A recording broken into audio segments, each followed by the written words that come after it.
Assalamualaikum warahmatullahi wabarakatuh. Oke, kembali lagi di keuangan publik. Nah, hari ini kita akan bahas pertemuan 10 mengenai income distribution and welfare programs. Nah, ini ada di chapter 17 ya. Buat kalian yang udah print PPT-nya bisa disiapkan, oke. Ikutin ya, catat yang penting-penting ya. Oke. Kita lanjut aja. Jadi income distribution and welfare programs. Nah, ini tuh mengenai apa ya? Income distribution itu berarti distribusi pendapatan ya.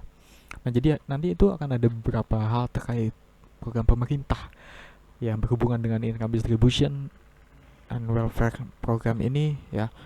Dan ya, di sini ada ini ya. Jadi di sini bisa lihat nih. Jadi tahun 96 ini itu tuh di US, itu di Amerika itu ada reform pada tahun 1996. Nah, nanti kita akan lihat nih gimana sih hal tersebut ini bisa terjadi gitu loh. Nah, ini bisa kalian lihat ya dari sini. Di sini tuh ada jumlah orang yang million of person on welfare ya. Jadi ada jumlah orang yang ikut serta dalam program welfare atau bisa dikatakan juga pengentasan kemiskinan. Nah, ini tuh pada tahun, bisa lihat ya, di tahun 71 ini tuh mulai naik ya. Dan dia stabil di sini, hampir stabil lah ya bisa dibilang. Dan di tahun sekitar 91-an di sini naik lagi nih. Tapi ya pada ujung-ujungnya juga dia tuh akan turun di tahun sekitar ini berapa? Tahun 95 96-an lah ya. Pada intinya dia itu turun di setelah adanya reform ya. Reform itu tadi yang di awal tadi gue bilang. Nah, nanti kita akan lihat juga gimana sih hal ini bisa terjadi gitu. Oke, di sini fact income distribution in US, relative income inequality. Nah, jadi ini fakta di US. Kita akan lihat income distribusi pendapatan di US itu seperti apa sih, apakah sudah bagus, apakah sudah merata untuk kalangan atas dan kalangan bawahnya, atau seperti apa. Kita akan lihat ada di sini. Oke, jadi kalian pernah dengar pasti lah yang namanya ketimpangan pendapatan ya kan, atau di sini kalau bahasa Inggrisnya itu income inequality. Nah, ketimpangan pendapatan ini itu merupakan salah satu ukuran seberapa bagus sih distribusi pendapatan di suatu negara gitu loh. Jadi untuk menentukan bagus atau enggaknya suatu negara dalam distribusi pendapatan itu tuh bisa diukur pakai ini yang namanya income inequality. Jadi ketimpangan pendapatannya. Apakah masih terdapat ketimpangan atau tidak di sana? Kalau misalnya sudah tidak terdapat ketimpangan, atau ya perbedaan dikit banget lah ketimpangannya gitu, itu tuh berarti menandakan bahwa income distributionnya di suatu negara tersebut itu bagus. Tapi ketika misalnya masih ada ketimpangan banget dalam pendapatan, nah maka income distributionnya itu ya masih jelek gitu di suatu negara gitu. Nah, di sini bisa kalian lihat ya, income inequality ini diproses secara relatif ya. Nah, di sini ada relative income inequality. Nah, artinya apa? Relative income inequality ini ya. Jadi share income suatu golongan dari masyarakat itu, yaitu tuh nanti akan dibandingkan dengan masyarakat lainnya gitu. Nah, yang biasa sering dipakai ya untuk melihat perbandingan itu tadi, itu tuh di sini the amount of income the poor have relative to the rich. Nah, jadi yang biasa sering dipakai untuk membandingkan itu tuh dalam hal ini tuh kayak berapa sih jumlah pendapatan dari yang poor terhadap yang rich gitu loh, dari yang miskin terhadap yang kaya gitu loh. Nah, nanti kita akan lihat nih dari yang miskin sama yang kaya itu tuh ada ketimpangannya itu jauh banget atau enggak sih gitu loh. Kalau misalnya jauh banget income berarti income inequality di suatu negara itu masih tinggi lah ya. Jangan sangat, kalau sangat itu benar-benar udah jauh banget lah ketimpangannya gitulah. Jadi seperti itu. Nah, di sini bisa kita lihat di tabel ya. Ini tabel lah ya, anggap aja tabel. Oke. Nah, jadi di sini ada 5 kalangan, 5 golongan. Lowest ini kita anggap sebagai yang miskin ya, lowest. Jadi lowest sampai highest. Di sini yang highest ini yang paling kaya banget lah pokoknya lah ya. Ini third ini yang biasa-biasa aja, ini second ini yang agak miskin, ini yang miskin gitulah ya pokoknya lah ya. Ini yang lowest ini yang penghasilannya itu cenderung rendah lah ya di suatu negara. Dan yang highest ini yang konglomerat gitu mungkin. Nah, ini ada 5 kalangan, 2, 3, 4, 5 ya. Ada 5 kalangan, 1, 2, 3, 4, 5. Oke. Nah, bisa kalian lihat ya, di tahun 67 ya. Ini gue pengen ngasih tau cara bacanya ini dulu. Jadi di tahun 67 ini ya, anggaplah ini untuk semuanya sih. Anggaplah pendapatan itu 100 ya. Pendapatannya 100, bukan pendapatan sini. Anggaplah kayak uang itu jumlahnya 100 gitu loh. Ini anggapan ya, bukan itu ya. Ini anggapan, anggaplah jumlah uang itu 100. Nah, sebanyak 4% itu mengalir ke dia nih, ke yang miskin. Sebanyak 10,8% itu mengalir ke yang agak miskin. 17,3% itu mengalir ke yang seperti ini, yang biasa-biasa aja.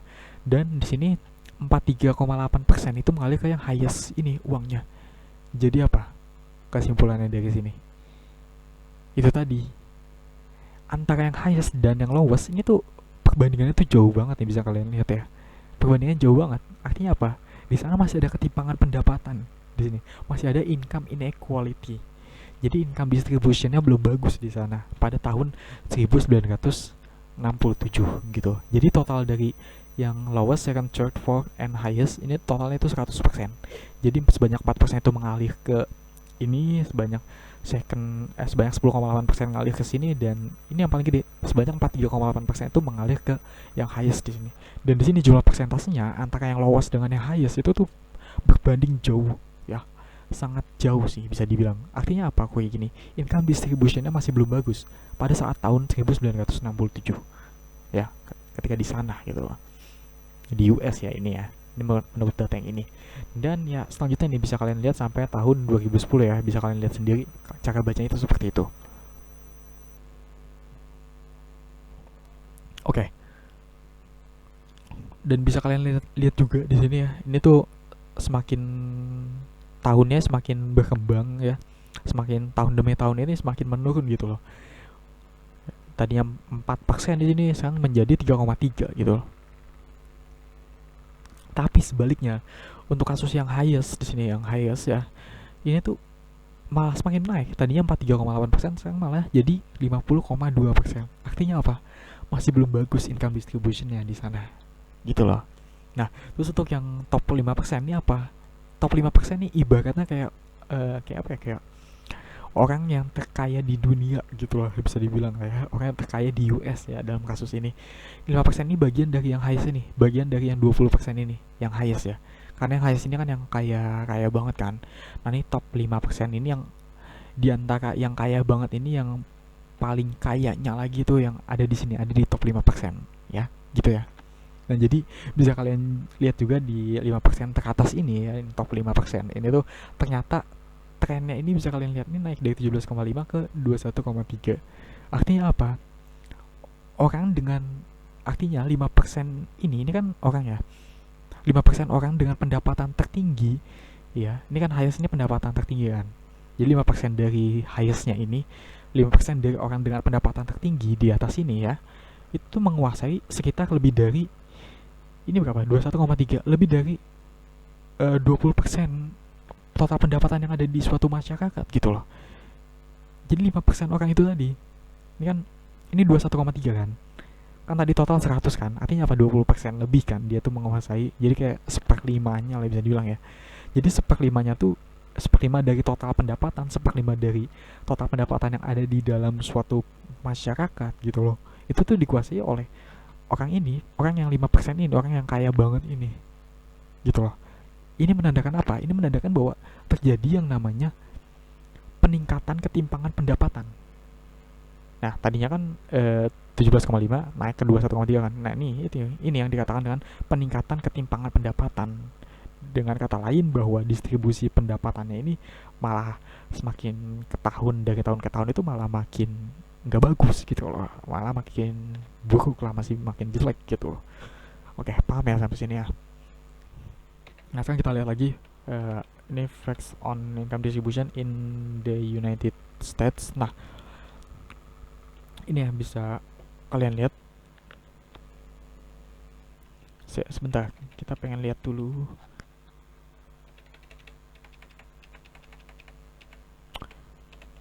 Ini OECD countries, oke. Nah, ini facts on income distribution. Nah, ini bisa kalian lihat ya, relative income inequality di sini. Ini data share dari 1% ya. Ini kan 1% kan. Dari 1% orang yang terkaya di Amerika. Artinya apa? Bagian dari 5% kan 5% yang paling kaya di Amerika kan. Nah, di sini diambil 1%-nya. Jadi yang paling kaya banget lah di Amerika lah ya. Nah, bisa dilihat nih bahwa share pendapatannya dia ini cenderung naik kan. Ya nggak sih? Di tahun 67-an ini yaitu sebesar ya sekian lah ya. Nah, menjadi di tahun 2010 ini naik kan, meningkat kan. Malah sekitar berapa nih? 20% lah ya. Atau lebih mungkin. Ya malah sekitar hampir kayak itu tadi. Hampir dari ini sekitar 20% lah ya, 20%. Kayak hampir setengahnya lah ya. Hampir 20% gitu.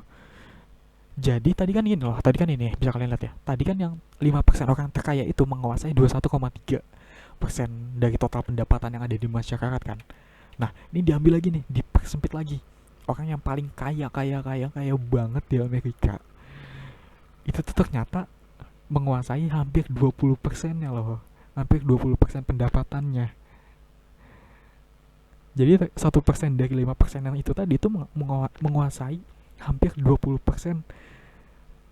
pendapatan yang ada di masyarakat gitu loh. Sedangkan tadi dari 5% ini aja ini totalnya itu cuma 21,3 loh. Artinya apa? Ini benar-benar orang yang kaya banget kan di sini kan. Dan ini menandakan apa? Ini menandakan bahwa adanya penurunan distribusi pendapatan di US sana gitu loh. Karena itu tadi sebesar hampir 20% itu tuh dikuasai oleh orang yang jumlahnya 1%, sedangkan masih ada 99% orang lain yang ya itu bisa dilihat lah ketimpangannya lah dari sini lah ya. Paham kan sampai sini? Nah, selanjutnya bisa dilihat nih, kita lihat ini dibandingin sama negara-negara lainnya ya, relative income inequality. Ini ada beberapa negara, negara OECD. Nah, di sini bisa kalian lihat nih. Bisa kalian lihat untuk yang tadi kita bahas yang US ya, USA di sini diambil top 10% ya, top 10% ya. Jadi ini orang yang paling kaya banget di Sweden, Austria, France, UK, USA, Meksiko. Itu untuk di USA itu sendiri ya, di US di Amerika itu 21,3 nih ya tadi ya. Dan bisa dilihat juga bahwa 10 dari highestnya atau dari top ininya bisa kalian lihat ya. Jadi tergantung kalian lihatnya dari mana, sama aja sih sebenarnya. Intinya di sini sebesar 10 dari total orang 100%. Jadi 10 orang terkaya ini tuh menguasai sebesar 21,3. Nah, sedangkan yang bagian bottom ini tuh 3,3% doang. Ini artinya apa? Ketimpangan pendapatannya masih tinggi banget kan. Sama halnya juga di Meksiko, bisa kalian lihat di sini 32,3 ya. Untuk yang orang paling kayanya itu menguasai 32,3%, sedangkan yang miskin ya, yang paling terbawah banget itu 4,6. Ini selisihnya jauh banget, masih terdapat ketimpangan banget lah di sana lah. Income distribution itu masih belum bagus gitu. Nah, di sini bisa kalian lihat untuk di UK itu sendiri pun masih sama loh, 19,8, dan di sini 7,9. Ini agak mendingan tapi masih ada ketimpangan gitu loh. Yang bisa kalian lihat di sini nih, di Sweden ini yang paling bagus. Sweden di sini yang paling bagus ya.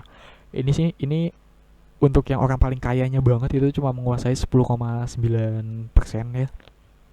Dan sedangkan orang yang kalangan bawahnya banget ini tuh cuma 10,7%. Nah, bedanya cuma 0, sekian. Ini bisa dibilang income inequality-nya itu, ketimpangan pendapatan itu terbilang rendah ya sih. Ya. Bisa kalian lihat ya. Dan untuk average-nya itu sendiri itu sebesar 16,7. Oke. Nah, untuk negara ketiga ini ya, bisa kalian lihat ya, ini 15,2 ke 9,4 nih nggak jauh-jauh banget lah ya. Ini masih dibilang masih tergolong kecil sedang lah ya, untuk ketimpangan pendapatannya belum tinggi banget. Tapi untuk ketiga negara ini ya, ini tuh bisa dibilang kayak negara yang apa ya, ketimpangan dari distribusi pendapatan itu bisa dibilang masih belum bagus gitu loh. Nah, bisa lihat juga di sini average-nya ini kan 16,7 kan. Nah, ini sedangkan untuk ini average untuk yang top 10% ya, ini tuh 16,7. Nah, sedangkan ini tuh di atas 16,7 ya, ini 19,8, 21,3, 32,3. Artinya mereka yang berada di atas average-nya ini tadi itu tuh masih distribusi pendapatannya itu masih belum bagus gitu loh. Nah, yang berada di bawah average ini itu masih terbilang nggak dibilang bagus juga sih karena masih ada ketimpangan pendapatan, tapi ya dibilang lebih baik lah dari yang tiga di bawah ini, yang di atas average-nya OECD itu tadi. Nah, yang Swedia ini yang paling bagus di antara beberapa negara lain yang ada di sini ya. Artinya apa? Kok gini? Kalian tahu fungsi pajak kan? Fungsi pajak itu salah satunya adalah eh, untuk mensejahterakan masyarakat ya kan. Nah, artinya apa di Swedia ini kan ketimpangannya kan kecil kan ya. Artinya apa di sana itu sistem pajaknya itu udah adil gitu untuk masyarakat. Ya, bisa dibilang kayak apa ya, mungkin kebijakan pajaknya di sana gue juga masih belum ngecek hal ini sih ya. Ini mungkin ya kemungkinan kebijakan pajaknya di sana itu kayak netapin, kayak bener-bener ngarahin buat orang yang pendapatannya tinggi itu tuh buat kayak ditarik pajaknya oleh pemerintah itu lebih tinggi gitu loh, jauh lebih tinggi dibandingkan dengan yang orang yang miskin gitu. Yang miskin harusnya nggak dipungut pajak sih. Jadi kayak apa ya, jadi pendapatannya tuh kayak merata gitu loh. Mereka yang penghasilannya tinggi banget itu tuh kan ditarik pajaknya sama pemerintah kan. Nah, pemerintah nyalurin ke masyarakat yang membutuhkan ya kan, entah itu dengan bantuan langsung tunai atau hal lain lah, nanti di sana itu nggak tahu apa kebijakannya. Artinya seperti itu, artinya sistem pajaknya itu di sana tuh udah kayak semacam apa ya, udah paling adil lah ya buat masyarakat. Sistem pajaknya kayak tingkat pajaknya itu tinggi untuk orang yang paling kaya kaya banget lah di sana lah pokoknya. Nanti kan uangnya ditarik oleh pemerintah, nanti disalurkan lagi ke masyarakat yang miskin. Alhasil distribusi pendapatannya itu bagus kayak gitu kan. Nah, walaupun di sana itu pajaknya tinggi mungkin lah ya, nah tapi spending governmentnya itu pasti juga akan bagus kan ya, karena itu tadi buktinya di sana itu bisa menghasilkan ini loh, bisa menghasilkan income distribution yang ketimpangan pendapatan itu bisa menghasilkan di income distribution itu yang bagus gitu loh, ketimpangan pendapatannya itu kecil gitu loh di sana. Jadi seperti itu. Oke, segini dulu, nanti kita akan lanjut lagi. Sekian, wassalamualaikum warahmatullahi wabarakatuh.